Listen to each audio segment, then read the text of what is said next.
The year is 1187. 100,000 people are trapped inside the walls of Jerusalem. Outside, an army stretches across the horizon like a storm that has been building for decades. The man commanding it has already destroyed every force Europe sent against him. He has already shattered the most powerful Crusader army ever assembled. And now he stands at the gates of the holiest city in the world, holding the fate of an entire civilization in his hands.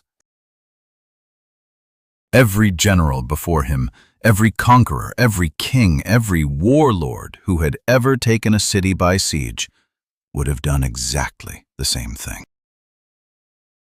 They would have burned it. They would have killed everyone inside. That was the law of medieval warfare. That was what you did. There is a version of this story that gets told in textbooks, in Hollywood films, in the comfortable mythology of the Middle Ages. It is a story of crusaders and infidels, of holy wars and righteous violence, of a clash between two worlds that could never understand each other. That version of the story is almost entirely wrong. Because at the center of the real story, the one that actually happened, stands a man so strategically brilliant, so psychologically complex, and so stubbornly humane that neither side knew quite what to do with him. His enemies called him a monster and then wrote letters admiring his honor. His allies called him a saint and then watched him make decisions that baffled them completely. He was, by almost every account from both sides of the war, unlike anyone who had come before him. He was born with nothing. Not a minor detail, nothing. No throne waiting. No dynasty behind him. No great inheritance, no army pledged to his name, no prophecy marking him as the one. He was a Kurdish boy in a world where Kurds ran the errands of more powerful men. The medieval Middle East was a labyrinth of rival sultans, fractured caliphates, religious schisms, and Crusader kingdoms carved with the sword into land that had belonged to someone else. It was a world so broken, so soaked in old blood and fresh grievances, that the idea of one man unifying it, truly unifying it, not just conquering it, would have sounded like a fever dream to anyone paying attention. What Saladin built was not just a military empire. It was something rarer and more fragile, a reputation. A reputation so powerful that it crossed enemy lines, survived his defeats, outlasted his victories, and reached the ears of kings in countries he never set foot in. Richard I of England, a man not known for praising his opponents, is said to have watched Saladin's cavalry from a distance and spoken of him with something that sounded uncomfortably close to reverence. The Pope called him the greatest threat Christendom had ever faced. And the people he defeated, the ones he allowed to walk away alive when every tradition of war said he should have killed them, told their children about him for generations. Not as the enemy, as the man who let them go. That is the story. Not the simple one. Not the one where the great Muslim warrior defeats the European invaders and everyone cheers, or everyone weeps, depending on which side of the map you're standing on. The real story is about a man who looked at a world built entirely on violence and asked quietly, dangerously, whether it had to be that way. A man who terrified an entire continent and then, at the moment of his absolute greatest power, chose something that made no military sense, no political sense, and no sense at all, unless you understand what he actually believed. That is what this is about. That is the question that has haunted this story for 900 years. And the answer is not what you expect. There is a detail about Saladin that almost nobody mentions, and once you hear it, it changes everything. The night he was born, his father packed up the entire family and left. Not because of the birth, because of a quarrel, a dispute over a city garrison post that had gone badly, a humiliation that left Najm ad-Din Ayyub with nothing but his wounded pride and a newborn son he hadn't planned for. They were Kurdish, they were displaced, they were, by every measure that mattered in the 12th century, the wrong people in the wrong place at the wrong time. And that baby, that inconvenient, unplanned, born into exile baby, would one day make every king in Europe lose sleep. But we'll get to that. First, you need to understand just how impossible this story really is. The world Saladin was born into, around the year 1138, was not a world that rewarded people like him.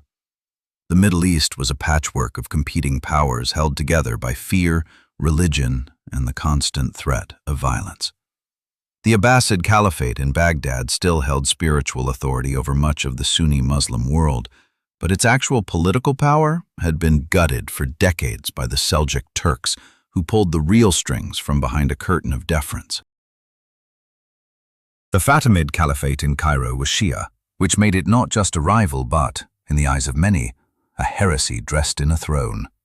And cutting through all of it like a blade still wet with blood were the Crusader states, the Kingdom of Jerusalem, the County of Tripoli, the Principality of Antioch, carved out of the land just 40 years earlier by an invasion that had left scars so deep they hadn't even begun to heal. This was the world into which a Kurdish child with no kingdom and no inheritance was supposed to make his mark. It was not a world that left room for people like him. Kurds in this era were foot soldiers of other men's ambitions. They were warriors for hire, officers in armies that served Turkish sultans and Arab lords, skilled and respected in battle, but rarely, almost never, the ones giving the orders. Saladin's father, Najm ad-Din Ayyub, was a military man of genuine talent, and he eventually built a comfortable life serving the powerful Zengi dynasty in northern Syria and Mesopotamia. It was a respectable position, a stable one, and it meant that young Saladin grew up not in poverty, but in the shadow of greater men, watching how power actually worked from close enough to smell it, but far enough to know he didn't have it. There is something about that particular vantage point, close to the fire but not yet burned, that either breaks a person or sharpens them into something extraordinary. You already know which one it did to him. Here is what the history books tend to gloss over. Saladin, as a young man, did not seem destined for greatness. He was studious, quiet, more interested in theology and poetry than in military drills. His uncle, Shirkuh, a barrel-chested general of enormous appetite and even larger reputation, was the warrior of the family. Saladin preferred scholarship. When his uncle was offered a military command in Egypt and needed reliable men around him, he brought his nephew along. Not because anyone thought the young man would become anything remarkable, but because family was family, and you kept your people close. Saladin went to Egypt almost reluctantly. He was in his mid-20s, bookish, and had spent more time studying the Quran than studying battle formations. The man who would terrify an entire continent went to his first major military engagement the way most of us go to a job we didn't really choose. He just went because it was expected. What happened next was not expected by anyone. But before we get to what happened in Egypt, you need to sit with something for a moment. Because this is the part of the story that I think gets lost when people talk about great historical figures. We know how they turned out, so we read inevitability backward into their origins. We say things like, "Even as a child there were signs," or "It was clear from the beginning that he was different." That is almost always a lie we tell after the fact to make the story feel cleaner than it was. The truth is messier. The truth is that Saladin, at 25, was not obviously the man who would retake Jerusalem. He was a junior officer from a minority ethnic group in a society that didn't exactly promote Kurds to the top, serving under an uncle who did the real fighting, in a political landscape so complicated that even the people who had lived in it their whole lives couldn't always tell who was supposed to be fighting whom. There were 100 men in his position who never became anything. The question that has fascinated historians for 9 centuries is, why him? Part of the answer is character. There are small moments recorded in the accounts of people who knew him that reveal something in Saladin that was there long before the armies and the campaigns. A discipline that didn't announce itself, a habit of listening more than speaking, an almost unnerving ability to stay calm when everyone around him was panicking, to think 3 moves ahead when others were still reacting to what was directly in front of them. One early account describes a young Saladin during a tense negotiation his uncle was handling badly, stepping in with a single, well-placed observation that diffused the entire situation, and then immediately stepping back into silence as if nothing had happened. He wasn't performing, he wasn't playing to the crowd. He saw the problem, solved it, and moved on. That is a rare kind of intelligence, and it is dangerous in the best possible way. The other part of the answer is belief. This is the part that makes some people uncomfortable, because we live in an era that is skeptical of genuine conviction. We tend to assume that anyone who claims to be fighting for something higher is really just fighting for power and dressing it up in noble language. And sometimes that is true. But the evidence around Saladin, from his own writings, from the accounts of his enemies, from the decisions he made when pure self-interest would have pointed in a completely different direction, suggests something harder to dismiss. He actually believed what he said he believed. The idea of a unified Muslim world capable of answering the Crusader presence not just militarily but morally, not just by defeating them but by being better than them, was not a slogan for him. It was a project, a lifelong, consuming, occasionally maddening project that he never fully abandoned, even when it would have been much easier and much more profitable to do so. That belief is what separates him from every other warlord of his era. And it is what makes his story, 900 years later, still feel unfinished. So here is where we are. A Kurdish boy, born into displacement, raised in the shadow of more powerful men, sent to Egypt on someone else's errand with nothing particularly remarkable in his early biography to suggest what was coming. That is the raw material. What gets built from it, the general, the sultan, the legend, the paradox, starts in a country that wasn't his, in a political crisis that wasn't his fault, in a role he never asked for. The world was a disaster waiting for someone to make it worse. Saladin looked at it and decided to try something else entirely. And the first place he tried it was the most chaotic, corrupt, and combustible court in the medieval world. The Fatimid Caliphate of Cairo. A place where viziers were murdered for breakfast and where every throne came with a blade already pressed against its neck. He walked in as a junior officer. He walked out as the most powerful man in Egypt. And nobody saw it coming. Before you can understand what Saladin did, you have to understand what had already been done. Because the world he inherited was not a blank. It was a crime scene, and the crime had been committed with extraordinary violence and extraordinary conviction, almost exactly a century before he was born. To understand why Saladin became who he became, you have to go back to the moment when Europe looked east and decided that God wanted it to take something that belonged to someone else. The year 1095, a field in Clermont, France. Pope Urban II stands before a crowd and delivers a speech that will, without exaggeration, change the shape of the world. The details of what he actually said have been debated ever since, because every chronicler who recorded it seemed to hear something slightly different, which tells you something about how charged the moment was.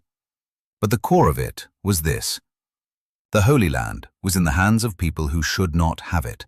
Christians in the East were suffering, and any man who took up arms to reclaim Jerusalem would have his sins forgiven. Completely. Every debt to God cancelled.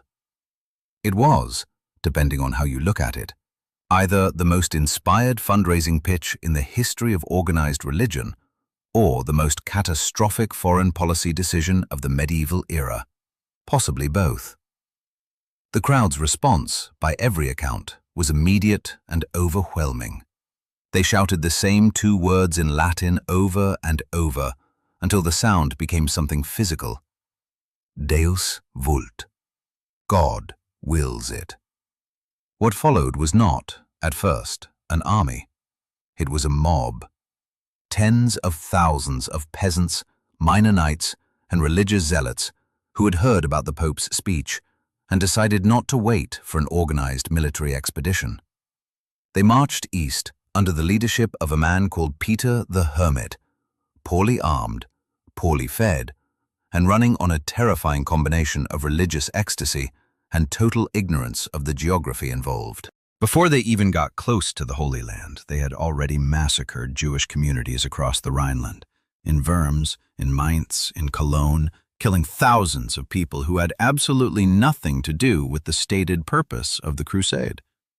This was not a side effect. This was a preview of what happens when you tell a large group of desperate, frightened people that violence is holy. The actual military crusade, the organized one with real knights and real logistics, set out in 1096 and arrived in the vicinity of Jerusalem in 1099. What happened next was recorded by participants on both sides, and the accounts agree on the essential facts, even when they disagree on everything else. The Crusaders breached the walls of Jerusalem on the 15th of July, 1099. And then they killed almost everyone inside. Muslims were slaughtered in the streets and in the mosque. Jewish residents who had taken refuge in their synagogue were burned alive inside it. The killing went on for days. One of the Crusader chroniclers, a man who was there and who wrote about it with evident pride, described the blood in the Temple Mount district as reaching the knees of the horses. Whether that is literal or symbolic is a question historians still debate. What is not debated is the scale of what happened.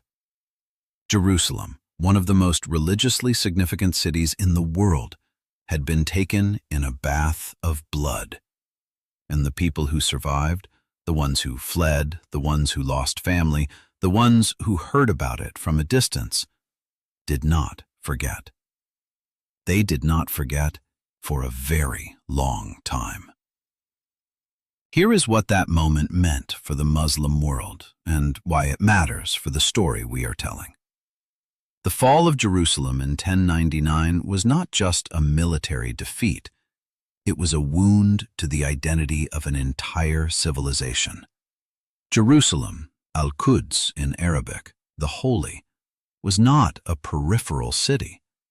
It was the third holiest site in Islam, the place where the Prophet Muhammad was believed to have ascended to heaven, a city of enormous theological and emotional weight. And it had been taken. Not lost in a fair fight between equally matched armies, not surrendered through negotiation, but ripped away in a massacre that left the streets literally red. The Muslim world's response to this was, to put it bluntly, inadequate. The Abbasid Caliph in Baghdad issued statements of condemnation. Various local rulers made noises about counterattack. Almost nothing happened. The Crusader kingdoms dug in, built their castles, established their trade routes, and started to look like something permanent.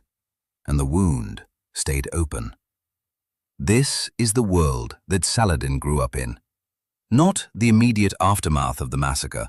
He was born nearly 40 years later, but in the long, festering shadow of it.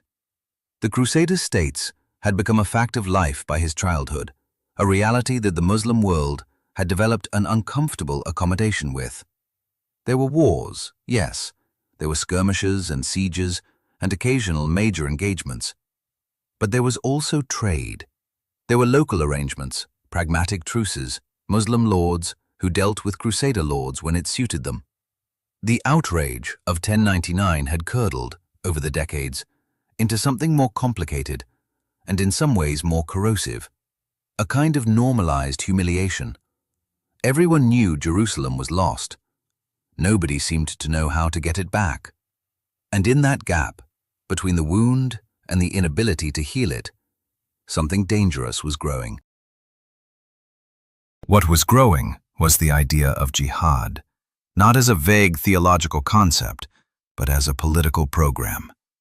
The man most responsible for turning that idea into something operational was not Saladin. It was a man who came before him, a man named Imad ad-Din Zengi, the ruler of Mosul and Aleppo, who in 1144 accomplished something nobody had managed in decades. He recaptured Edessa, one of the original Crusader states, and in doing so, sent a message to both sides that reverberated for a generation. The Crusaders were not invincible. The losses of 1099 could be answered. Zengi became a hero, almost a mythological figure, and when he was assassinated by one of his own servants just 2 years later, his son, Nur ad-Din, inherited both his territory and his mission. Nur ad-Din would become Saladin's master, his model, and eventually, in ways neither of them could have predicted, his obstacle. So now you have the full picture of the crime scene, a world where Jerusalem had been taken in blood and held for nearly a century, where the Muslim political landscape was so fractured that a unified response had been impossible, where the Crusader kingdoms had developed roots, built institutions, and started to think of themselves as permanent features of the landscape, where the memory of 1099 sat underneath every negotiation, every truce, every uncomfortable arrangement like a fault line waiting for the right pressure. That is what Saladin walked into. That is the problem he decided at some point in his surprisingly quiet early life that he was going to solve. Not because anyone asked him to, not because it was his job, but because he looked at a broken world and saw, with unusual clarity, exactly what it would take to fix it. And what it would take was someone willing to be both harder and more merciful than anyone before him had managed to be at the same time. The combination sounds impossible. So did everything else about his story. Egypt in 1163 was a country eating itself alive. The Fatimid Caliphate, which had ruled from Cairo for over 2 centuries, was in its final, spectacular collapse. The caliph was a child. The real power belonged to a succession of viziers, who replaced each other with the kind of regularity that suggested the position came with an expiration date, usually a violent one. The treasury was hemorrhaging. The army was fractured into competing factions, encircling the whole rotting structure like vultures who had already decided which bones they wanted, were 2 outside powers: the Crusader Kingdom of Jerusalem to the north and the Zengid Sultanate of Syria under Nur ad-Din. Both wanted Egypt. Neither wanted the other to have it. And into this particular disaster, an aging general named Shirkuh arrived with his reluctant nephew in tow, carrying orders from Nur ad-Din to install a friendly vizier and secure the country before the Crusaders did. It was the kind of mission that looked straightforward on paper and was, in reality, a nest of snakes wearing diplomatic robes. Shirkuh was a man built for a different kind of problem. He was a brilliant field commander, fearless and decisive, exactly the type you want leading a cavalry charge, and exactly the wrong type for the labyrinthine politics of a dying court. He understood force. He was considerably less comfortable with the intricate game of alliances, betrayals, and carefully calibrated appearances that keeping power in Cairo actually required. That is where his nephew became useful in ways nobody had anticipated.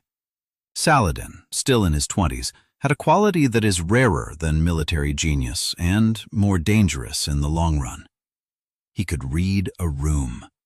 He could identify almost instantly what each person in a negotiation actually wanted, as opposed to what they said they wanted, and he could position himself as the answer to that want without ever revealing that he was doing it deliberately. In a court where everyone was performing for everyone else at all times, he was the one who understood that the most powerful performance was the one that didn't look like a performance at all. The Egyptian campaigns, there were 3 of them between 1163 and 1169, were a masterclass in the chaos that results when everyone is trying to betray everyone else simultaneously.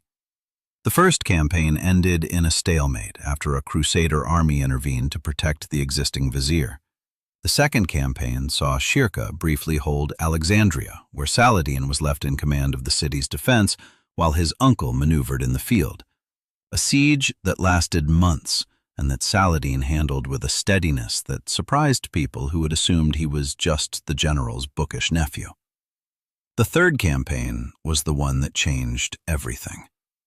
The vizier they had originally come to support was assassinated. Cairo erupted in factional violence, and Shirkuh marched in and simply took the position himself. He became vizier of Egypt, the most powerful official in the Fatimid state. He had done it.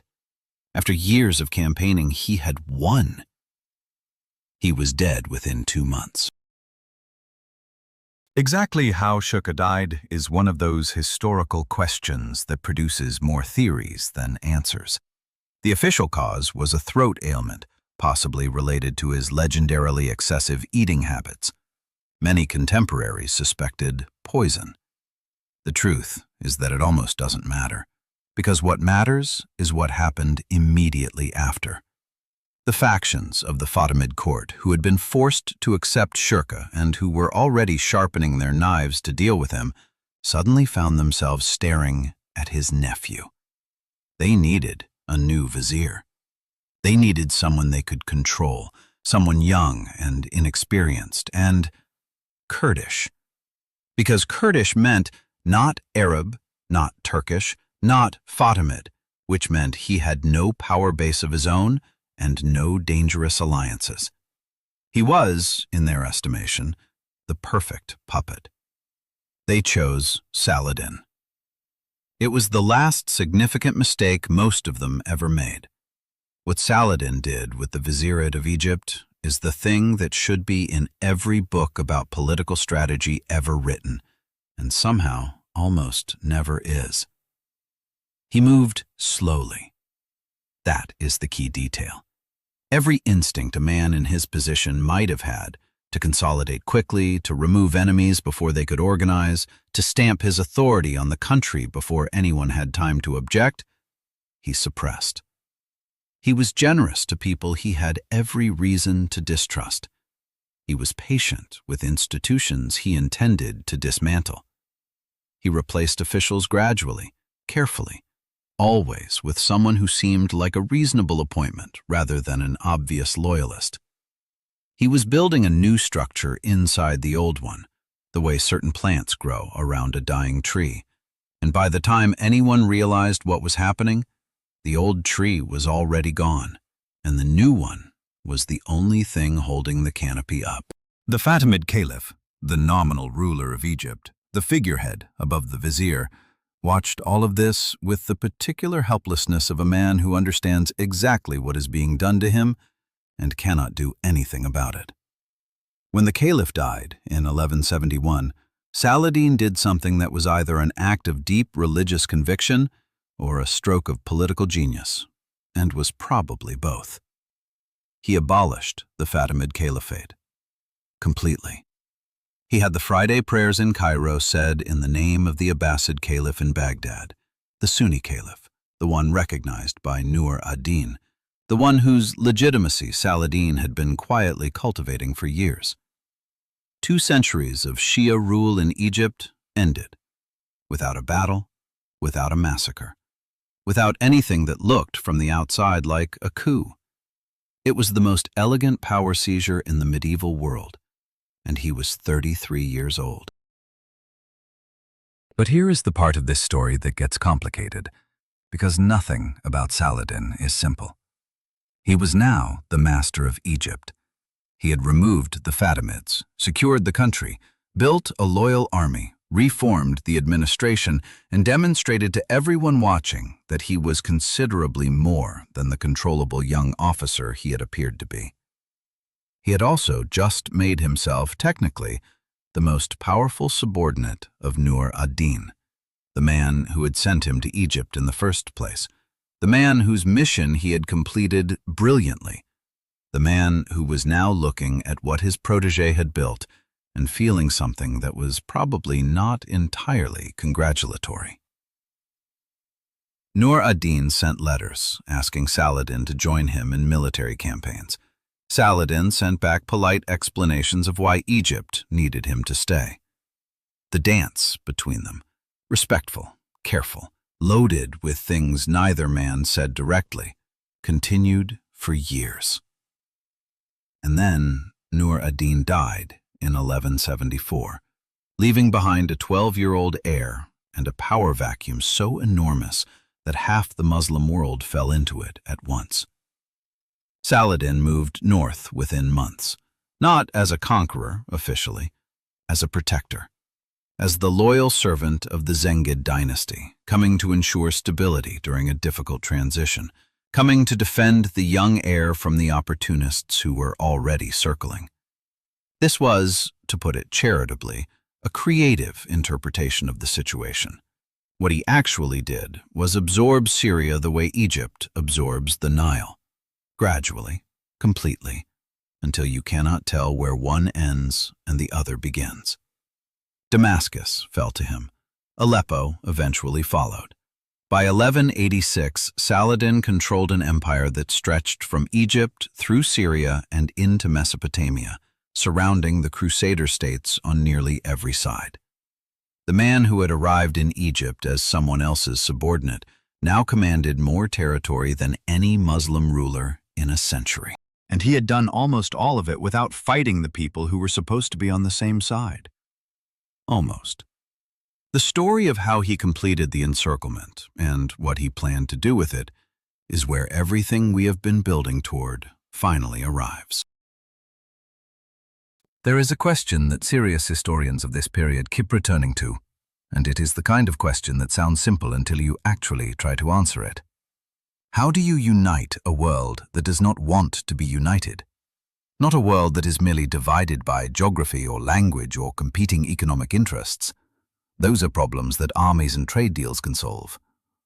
A world divided by theology, by centuries of accumulated grievance, by rulers who have built their entire identities around the idea that the man in the next city is not just a rival, but a heretic, an apostate, a stain on the faith they share in name, but interpret in ways that have gotten people killed for generations. That was the Muslim world of the 12th century, and Saladin decided to unite it. What he did next is either the most sophisticated political operation of the medieval era or the most audacious act of self-justifying ambition in a century full of audacious men. The answer, honestly, is probably both. The first thing you need to understand is that Saladin never called what he was doing a conquest.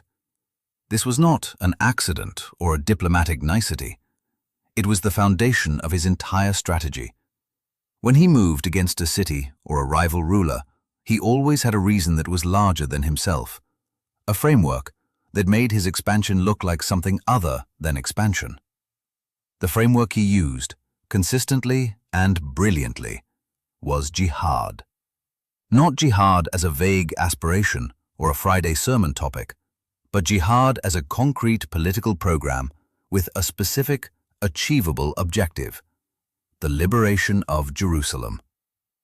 That objective was impossible to argue against publicly, which meant that any ruler who resisted Saladin was not just resisting Saladin. They were resisting the liberation of Jerusalem. They were choosing their own power over the holiest cause in Islam. It was a rhetorical trap so elegant that walking into it felt, to many of his opponents, completely unavoidable. But the rhetoric alone would not have been enough. Saladin understood something that purely ideological leaders almost always miss. People follow ideas when those ideas are carried by someone they trust. Someone who has demonstrated that the idea is not just a slogan, but a genuine commitment. So alongside the political maneuvering, alongside the campaigns and the annexations and the careful building of alliances, Saladin was constructing a personal reputation with the same deliberateness that he applied to everything else. He was visibly pious, not performatively, not in the way of rulers who pray loudly in public and steal quietly in private, but genuinely, consistently, in ways that his closest companions and his harshest critics both confirmed. He lived simply. He gave away money with a generosity that bordered on self-destructive. When he died, his personal treasury contained less than a single gold coin. This was not an accident. It was a message, broadcast over decades, that said, "This man is not doing this for himself." And that message, more than any military victory, is what made people follow him across the lines of sect and tribe and old resentment. The campaign to unite the Muslim world was not clean. Let us be clear about that. There were sieges, there were battles, there were rulers who refused to accept Saladin's framework and had to be removed by force, and some of those removals were brutal by any standard. Aleppo resisted him for years, defended by a Zengid prince who had every legal and dynastic claim to resist, and who argued, not without justification, that Saladin was doing exactly what he accused others of doing, prioritizing his own ambition over Muslim unity. The citizens of Mosul watched Saladin's armies appear outside their walls and had to decide whether his promises of fair treatment were worth trusting. These were not easy calculations. A man who unites an empire by absorbing it piece by piece is still, at some level, a man who is absorbing an empire piece by piece. The difference between a liberator and a conqueror is often just the story that gets told afterward. What tilted the story in Saladin's favor, what made him look more like the former than the latter to enough people to matter, was the consistency of his behavior after victory.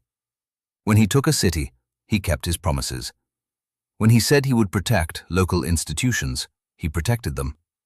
When he negotiated terms of surrender, he honored those terms, even when violating them would have been militarily convenient and politically easy to justify. In an era when broken promises were so common they barely registered as notable, this consistency was genuinely shocking. It also happened to be strategically brilliant. Every city that Saladin treated well after surrendering became an advertisement to the next city he was about to besiege. The message was simple and compellingly delivered.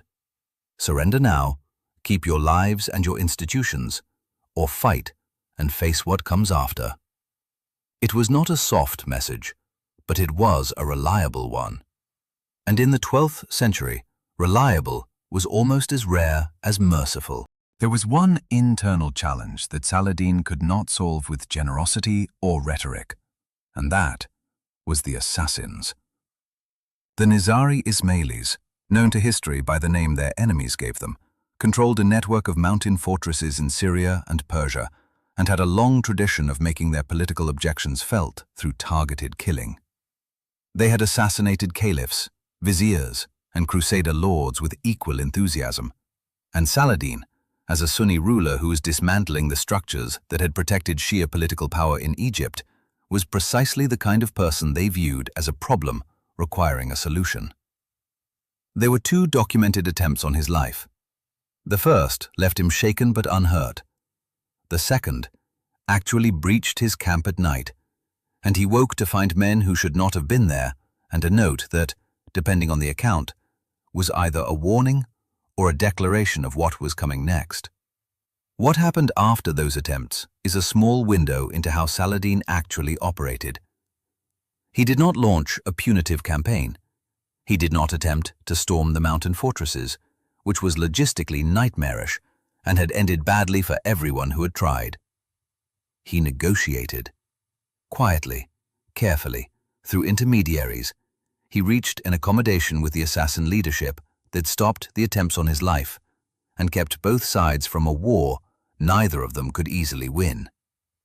It was not glorious. It was not the stuff of epic poetry. It was exactly the kind of pragmatic, unsentimental problem-solving that characterized everything he did. By 1186, the shape of what Saladin had built was clear to anyone looking at a map. Egypt to the south, Syria to the north, Mesopotamia to the east. The Crusader states, the Kingdom of Jerusalem, the County of Tripoli, the Principality of Antioch, now sat in the middle of a territory that Saladin effectively controlled on three sides, with the Mediterranean Sea closing the fourth. It was not a perfect encirclement. The Crusaders still had their ports, their castles, their supply lines from Europe. They were not trapped, but they were, for the first time since the Crusades began, genuinely surrounded by a unified force that was larger than anything they had faced before, and led by a man who had spent 15 years preparing for exactly this moment. The trap had been built slowly, patiently, piece by piece, in a way that made each individual piece look like something other than a trap. And the Crusader Kingdom of Jerusalem, run by a court that had spent years tearing itself apart over succession disputes and personal rivalries, was about to walk into it. The man who would hand Saladin the opening he had been waiting for was not a great enemy general or a cunning rival. He was a reckless lord named Raynald of Chatillon, who had a castle that controlled the trade routes between Egypt and Syria, a complete disregard for the truces that kept the fragile peace in place, and a talent for provocation so reliable it almost looked deliberate. Raynald attacked a Muslim caravan traveling under a truce guarantee. Then he attacked pilgrims traveling to Mecca. Then, most catastrophically, he attacked a caravan that included members of Saladin's own family. There are accounts of Saladin swearing on the spot that he would personally kill Raynald. He was not a man given to dramatic vows he did not intend to keep. The Kingdom of Jerusalem had spent years managing exactly this kind of provocation, trying to keep the peace that everyone knew was the only thing standing between them and a war they might not survive. And now Raynald had lit the fuse. The question was not whether Saladin would respond. The question was how completely. July 4th, 1187. Write that date down somewhere in your mind and leave it there, because everything that comes before it in this story is prologue, and everything that comes after it is consequence. On that day, on a barren plateau in Galilee above a dried lake, under a sun that witnesses described as merciless, even by the standards of a Palestinian summer, the most powerful Crusader army ever assembled ceased to exist. Not defeated, not pushed back, annihilated. In a single afternoon, Saladin did not just win a battle. He broke the spine of a kingdom that had existed for nearly 90 years and had convinced itself, despite all the evidence accumulating around it, that it was permanent. It was not permanent. And the man who proved that had been planning this moment, in one form or another, for the better part of 2 decades. To understand what happened at Hattin, you need to understand the state of the Kingdom of Jerusalem in the years leading up to it, because the battle was not won only on the field. It was won in the throne rooms and council chambers and private grudge matches of a court that had been destroying itself from the inside for years. The kingdom's previous king, Baldwin IV, had been a leper, a genuinely remarkable ruler who had held the fractious Crusader nobility together through sheer force of will and strategic brilliance, despite a disease that was slowly consuming his body. He died in 1185, and what came after was a succession crisis of extraordinary toxicity. The man who ended up on the throne, Guy of Lusignan, was weak, indecisive, and almost universally disrespected by the military commanders who were supposed to follow his orders. The man who should have been king, Raymond of Tripoli, was the most capable political mind in the kingdom, and spent the critical months before Hattin locked in a personal feud with Guy that made coherent military strategy essentially impossible. Into this dysfunction, Renaud of Chatillon kept throwing lit matches. The kingdom was a house full of open barrels of oil, and its own inhabitants were arguing about who got to hold the torch. Saladin's strategy in the summer of 1187 was not subtle. He did not need to be subtle. He had an army estimated at somewhere between 12,000 and 30,000 troops. The precise numbers are debated, but the scale is not. And he used it to do something that he knew would force the Crusaders to respond regardless of their internal divisions. He crossed into Crusader territory and besieged Tiberias, a city on the western shore of the Sea of Galilee. Tiberias was not militarily critical. What it was personal. It was the city of Raymond of Tripoli's wife. Saladin was not just taking a city. He was issuing a challenge that the Crusader army could not politically afford to ignore, and he was doing it in a location that gave him every geographic advantage. He had picked the battlefield before the battle started. That is the move of someone who is not fighting to win a skirmish. That is the move of someone who is fighting to end a war. What happened in the Crusader War Council on the night of July 2nd is one of the most consequential arguments in medieval history. Raymond of Tripoli, the man whose own wife was trapped in Tiberias, stood up and made the case for not marching to relieve it. He knew the terrain. He knew that the route to Tiberias crossed miles of waterless plateau in the height of summer, that Saladin's cavalry would harry the column the entire way, that the army would arrive exhausted and dehydrated against a fresh enemy holding the high ground. He argued that they should let Tiberias fall back to a defensible position with water, and force Saladin to come to them. He was completely right. His advice was ignored. The argument that overruled him was delivered by Renaud of Chatillon and amplified by the religious orders, who had their own institutional reasons for preferring aggressive action. And it boiled down to this: abandoning a Christian city and a noblewoman to the enemy was a disgrace that God would not forgive. Guy of Lusignan, who had the strategic instincts of a man who had never successfully commanded anything, sided with the aggressive faction. The army marched. What followed over the next 36 hours was not a battle. It was an execution that took a day and a half to complete. Saladin's forces attacked the Crusader column continuously as it crossed the plateau, killing horses, killing stragglers, setting fire to the dry grass to drive smoke into the faces of men who were already dying of thirst. The army moved slower and slower, weighed down by armor in temperatures that modern estimates place above 40 degrees Celsius, reaching for water that was not there. By nightfall on July 3rd, they had covered perhaps half the distance to Tiberias and were in no condition to cover the other half. They camped on the plateau, surrounded by Saladin's army, listening to the sound of water being poured into the earth by their enemies to taunt them, an account that may be apocryphal but that every soldier in that camp would have believed completely. because it was exactly the kind of psychological cruelty that the situation invited. Some soldiers broke and ran toward the enemy, surrendering rather than facing another day without water.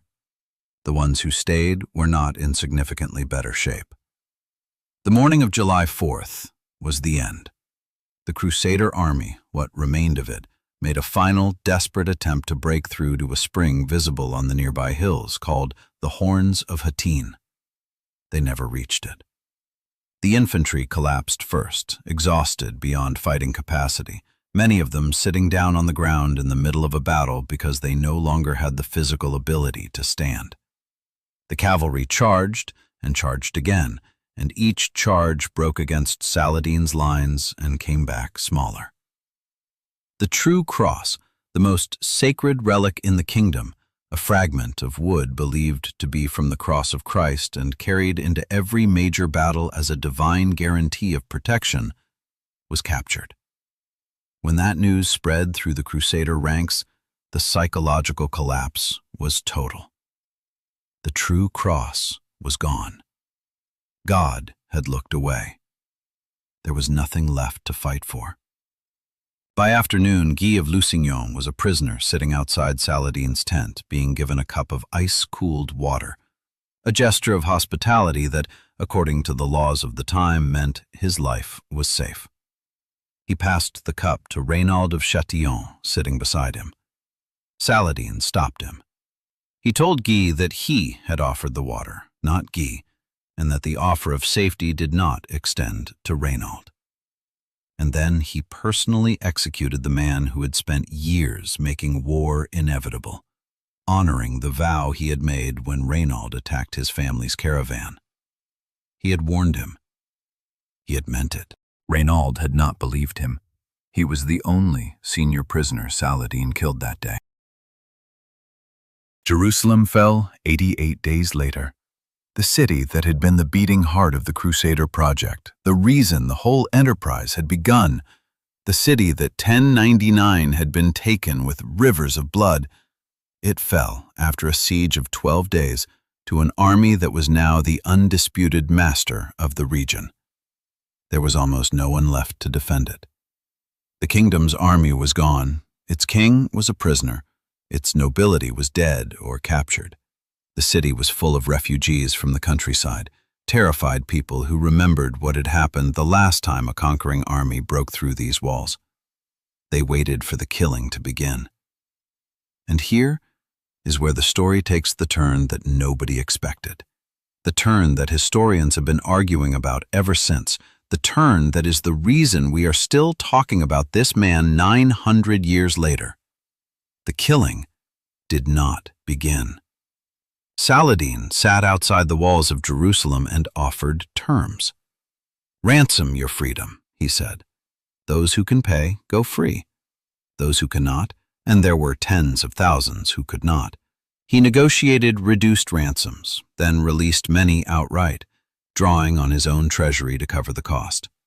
His brother reportedly wept at the generosity, not from sentiment, but from financial terror, watching the gold reserves of the Sultanate flow out in exchange for nothing that could be spent or deployed. Saladin told him it was worth it. What he did not say, but what the evidence of his entire life suggests he believed, was that the way you take something matters as much as whether you take it.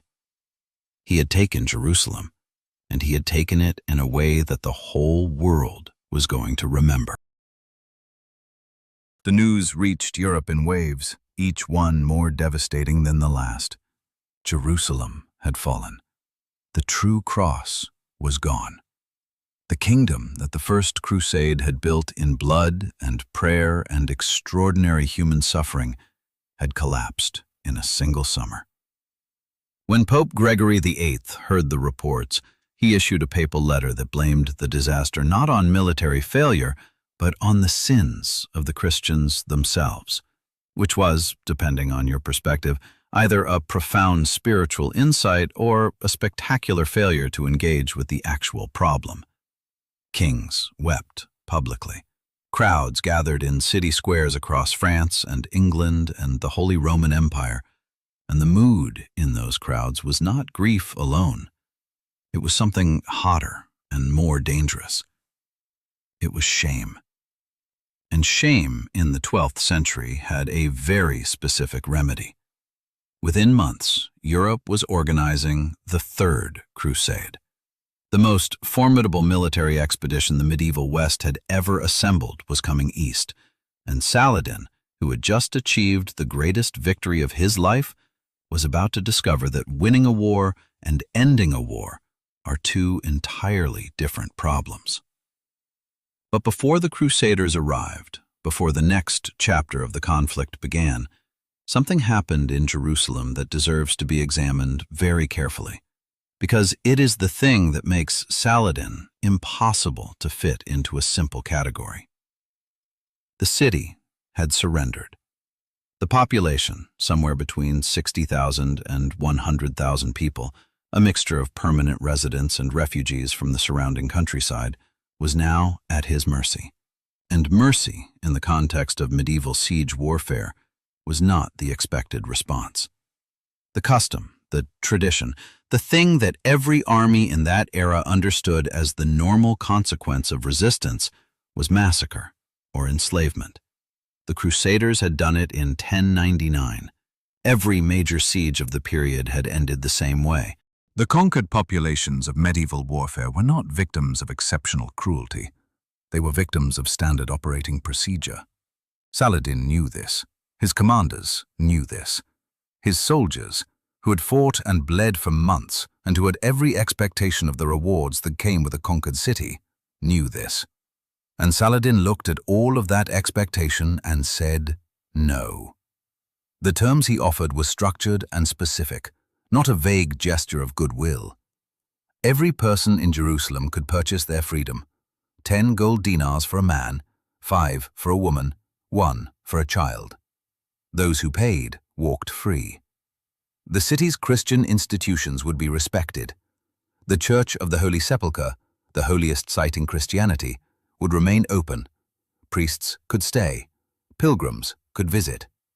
What he was building, deliberately and with full awareness of what he was doing, was not just a military victory, but a reputational statement. They would travel farther and last longer than any army. The problem was the math. Jerusalem was full of people who did not have 10 gold dinars, tens of thousands of them. And the ransom deadline was real. Those who could not pay would be enslaved, which was the compromise position between massacre and unconditional release, and which still represented an enormous human catastrophe. What happened next is recorded in multiple sources, including hostile ones, which is why it is so hard to dismiss. Saladin released them. Not all at once, not through a single dramatic announcement, but in a sustained series of decisions over the days that followed the surrender. He released the elderly. He released families. He allowed his brother, Al-Adil, to request a gift of 1,000 slaves, whom Al-Adil then freed on the spot. He paid ransoms from his own treasury for people who had nothing. His commanders did the same. The Patriarch of Jerusalem, a man named Heraclius, who was, by most accounts, not a particularly admirable human being, walked out of the city carrying his personal treasury intact.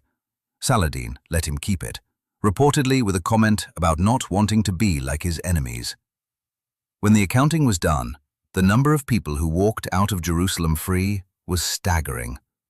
It was not what anyone had expected. It was not what the laws of war required. It was a choice.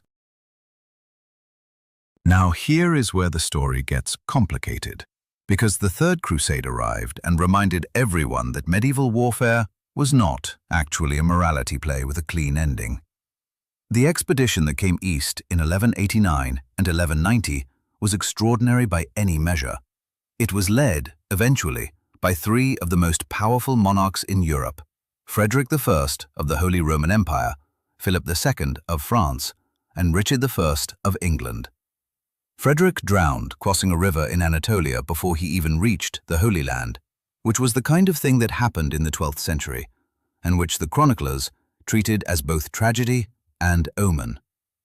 Philip and Richard arrived by sea, and brought with them an army that was better equipped, better supplied, and better led than anything the Crusaders had fielded since the original expedition a century earlier. Saladin had won Jerusalem. He was about to have to fight to keep it. The military campaign that followed was, for Saladin, the hardest period of his life. He was not fighting a fractured, self-destructive enemy anymore. He was fighting Richard of England, who was, by the universal testimony of everyone who encountered him, friend, enemy, and neutral observer alike, one of the most gifted military commanders of the medieval world. Richard's march down the coast from Acre to Jaffa in 1191 is still studied as a masterpiece of disciplined military movement. He kept his army in formation under constant attack, refused to be provoked into breaking ranks, and arrived at Arsuf in a condition to fight and win a pitched battle that inflicted serious damage on Saladin's forces. Saladin had never faced anything quite like it. He tried every tactic that had worked against the Crusaders before. He harassed the column. He cut off its water. He set fires. Richard's army kept moving. After Arsuf, Saladin wrote to his advisors with an honesty that is almost startling. This enemy was different, and the old methods were not going to be sufficient. What followed was a stalemate dressed up as a war. Richard pushed toward Jerusalem twice and stopped both times, not because Saladin defeated him in the field, but because Richard understood, with the cold clarity of a man who thought in logistics rather than glory, that he could not hold Jerusalem even if he took it. He did not have enough men to garrison it. He could not keep a supply line running indefinitely from the coast. Every military advisor he had told him the same thing. Taking Jerusalem was possible. Holding Jerusalem was not. So the army marched to the edge of sight of the city's walls, and then it turned back. The soldiers wept. Richard himself, by one account, held his shield up to block his own view of the city, because he did not feel worthy of seeing what he could not recapture. It is one of the most genuinely affecting images in the entire history of the Crusades, and it belongs to the story of Saladin's victory, as much as it belongs to Richard's failure. The two men never met in person. That detail has fascinated people for centuries because the correspondence between them, the messages and gifts and formal communications exchanged through intermediaries across the battle lines, reads like a conversation between two people who recognized something in each other that they could not publicly acknowledge. Richard sent word asking for medical assistance when he fell ill, and Saladin sent doctors and fresh fruit. Saladin's brother negotiated with Richard on the beach while both armies watched, which was either diplomacy or theater or both. There are almost certainly embellishments in the accounts of their exchanges. Medieval chroniclers were not immune to the appeal of a good story, but the core of it appears to be real. Two men fighting each other with something that neither of them would have called respect to their own side, but that looks unmistakably like respect from the outside. The Treaty of Jaffa in 1192 ended the Third Crusade. Jerusalem remained in Muslim hands. The Crusaders kept a strip of coast. Christian pilgrims were guaranteed safe passage to the holy sites.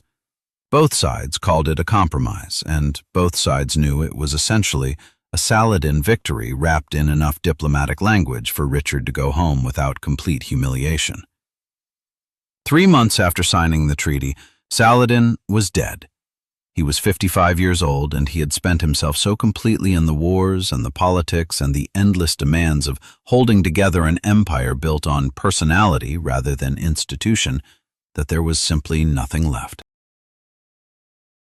When Saladin died in Damascus on the 4th of March, 1193, the men who came to prepare his body for burial made a discovery that spread through the city within hours, and that has been repeated in every serious account of his life ever since.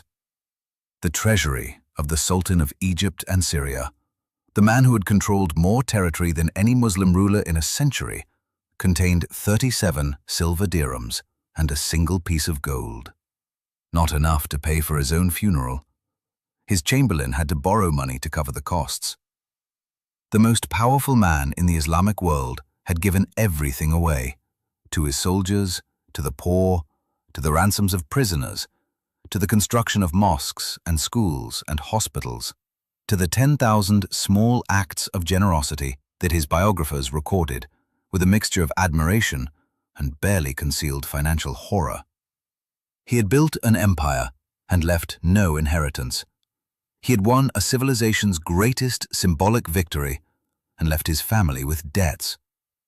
By every conventional measure of what a medieval ruler was supposed to accomplish, he had failed to secure his own legacy. And yet, here we are, 900 years later, still saying his name. The empire did not survive him long. That is the first brutal fact of his legacy, and it is worth sitting with rather than rushing past. The Ayyubid dynasty he founded, named for his father, Najm ad-Din Ayyub, fractured almost immediately after his death into competing branches ruled by his sons and brothers, each one controlling a different piece of the territory he had spent his life assembling. Syria went one way, Egypt another.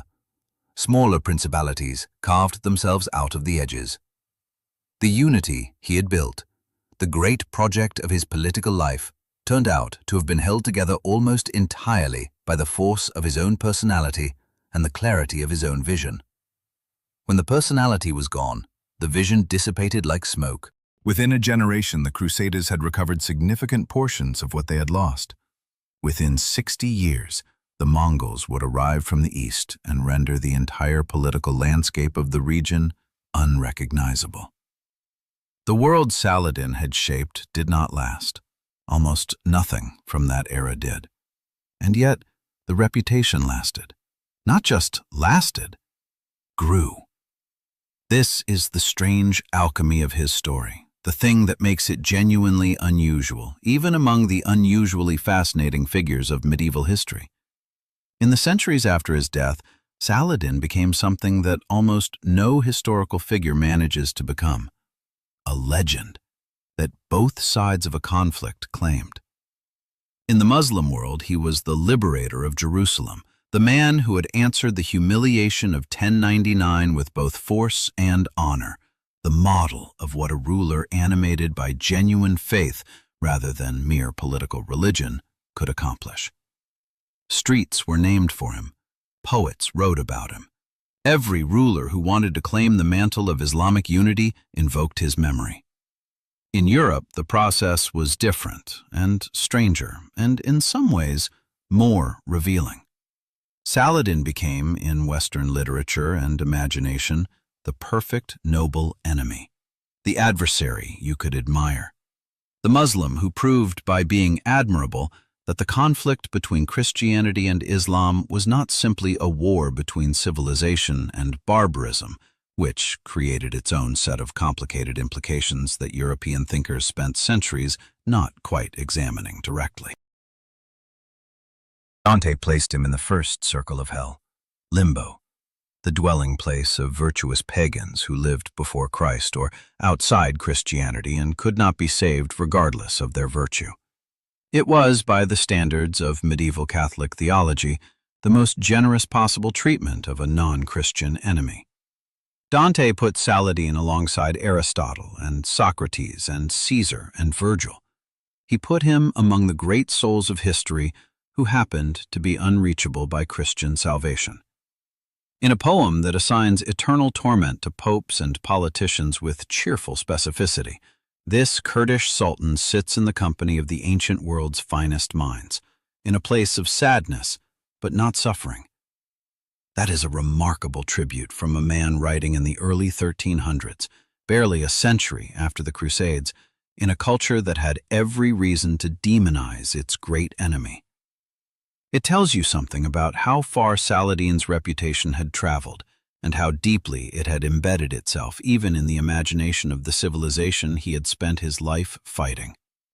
The question that historians keep returning to, the one that I find genuinely unanswerable, and I mean that as a compliment to its complexity, is how much of what Saladin did was strategic calculation and how much was actual conviction.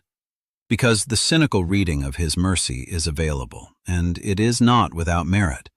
Massacring the population of Jerusalem would have inflamed Christian Europe in ways that might have brought an even larger military response than the Third Crusade. Allowing safe passage preserved his reputation as a ruler worth negotiating with, which had practical diplomatic value. Honoring his promises made future enemies more likely to surrender rather than fight to the death, which saved his army enormous casualties.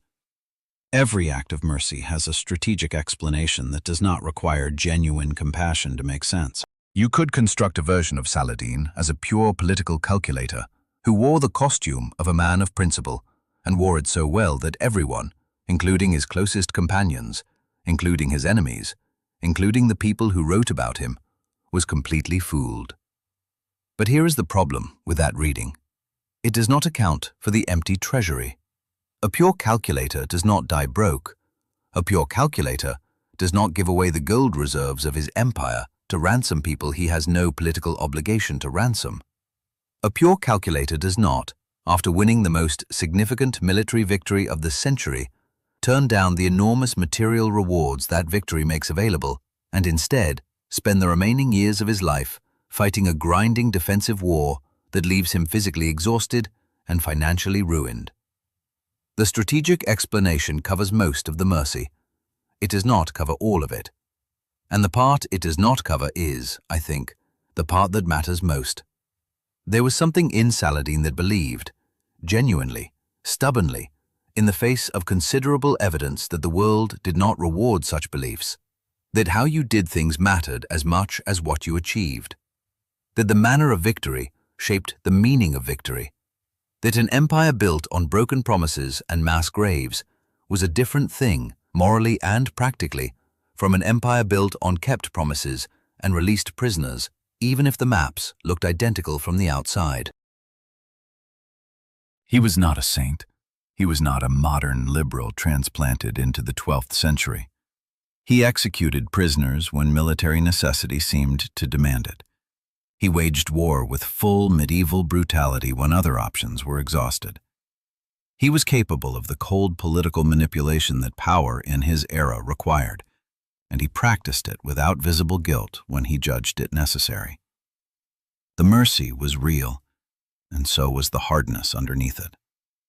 What made him unusual was not the absence of that hardness, but the consistent choice, when choice was genuinely available, to reach for something better.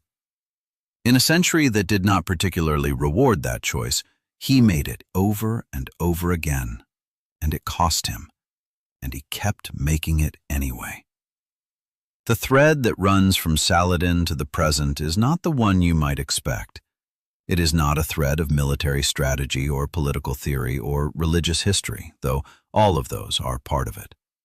It is something quieter and more uncomfortable. It is the question of what legacy actually means.